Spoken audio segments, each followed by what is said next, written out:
What's up, dudes? It's your boy from FightBigCom. I want to talk about the Manny Pacquiao vs. Antonio Margarito undercard. It's all going down November 13th, 2010 at Cowboy Stadium. I already predicted on another vlog that Manny Pacquiao would beat Antonio Margarito probably mid to late rounds, a stoppage, KO or TKO. It should be an interesting fight, and if you want to see it, go back to that vlog.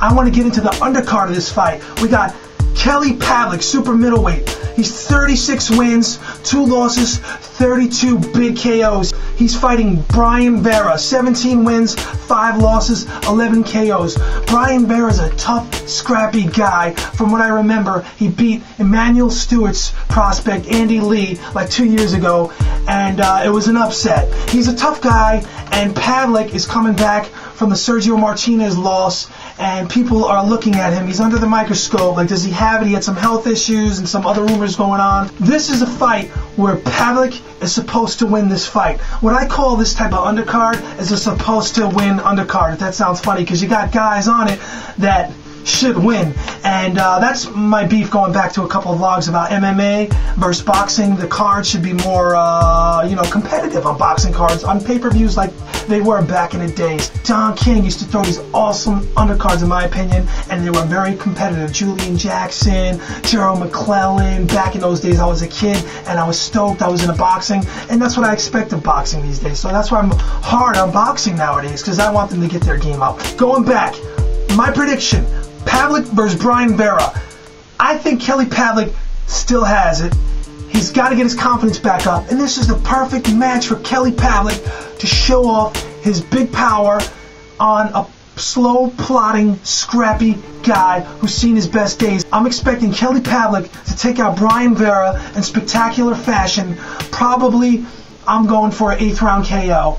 And if he doesn't stop Brian Vera and it goes to a decision and Kelly Pavlik doesn't look spectacular, he's going to have some big problems getting big fights in the future. That's just my opinion, and that's my prediction. Below that, we're looking at Mike Jones, solid prospect. He's 22 wins, he's 0 losses, 18 big KOs. He's a welterweight. He's fighting a guy named Soto Karass. I'm probably saying the name wrong. I'm trying to get fancy with it. 24 wins, 4 losses, 16 KOs. I checked out Soto, and he lost to Alfonso Gomez. We're supposed to see Mike Jones win with a big KO. I expect Mike Jones to knock Soto Karass out. And Mike Jones, he's got some flaws. He's got to develop. He hasn't really been tested yet on a higher level, and they figure they're throwing him in there with a guy with 24 wins and 4 losses, a guy that lost to Alfonso Gomez. So I'm expecting Mike Jones to pull this out with a 6th round KO. I'm expecting a stoppage, and if he goes 12 rounds with this guy, then all the hype about Mike Jones is going to just fall apart. I don't think it's going to be a great thing for him to not knock Jesus out. So that's welterweights. That's on the undercard of the Manny Pacquiao Antonio Margarito card, November 13th. Let's talk about the junior featherweight WBA title that's on the line. It's already a title shot for Guillermo Rigondeaux, Cuban defector. His record is 6 wins, 0 losses, 5 big KOs. I mean, he looks phenomenal. He's fighting a guy named Ricardo Cordoba, 37 wins, 2 losses, 23 big KOs. They're both southpaws. Ricardo Cordoba has been fighting guys that are like sea fighters. So his record is really built up, and you wonder why a guy with 6 wins, 0 losses, and 5 KOs, how the heck is he getting a WBA title shot already?